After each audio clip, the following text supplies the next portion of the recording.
La Dracénie, c'est un territoire, je dirais, attachant et complexe. Donc des communes très rurales du nord, plutôt côté Verdon, et puis des centres urbains, forcément Draguignan, et encore d'autres communes comme Vidauban, l'Orque, les Argues, le Muy, qui sont davantage urbains que les autres communes, et en même temps avec une multiplicité de paysages remarquables ou remarqués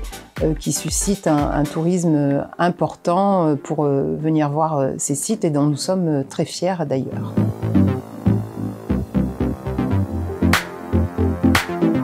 Grâce au programme à vélo, on a pu avoir un plan, un schéma qui nous permette de construire notre avenir au sujet du vélo, au sujet de l'écosystème vélo à développer. On a commencé à travailler sur des axes, on va dire, plus faciles à mettre en œuvre, que sont la mise en place de services ou la communication autour de la pratique du vélo. Alors quand je parle de services, je parle du développement des arceaux qui ont été positionnés à des endroits que l'on estime stratégiques,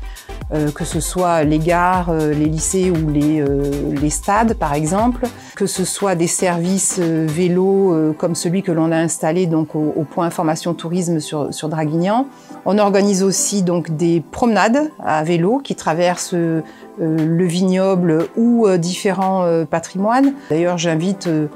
tout le monde à venir participer à ces balades gourmandes qui sont et sympathiques et conviviales et de découverte aussi, puisque à l'occasion, même quand on est résident sur le territoire, on peut venir découvrir des sites que l'on n'a pas l'habitude d'aller visiter.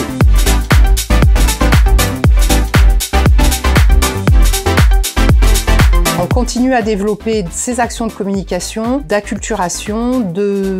et puis d'utiliser tous les programmes qui peuvent être mis en place par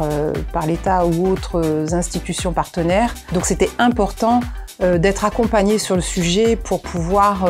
mener à bien cette politique qui est très importante pour nous en Dracénie.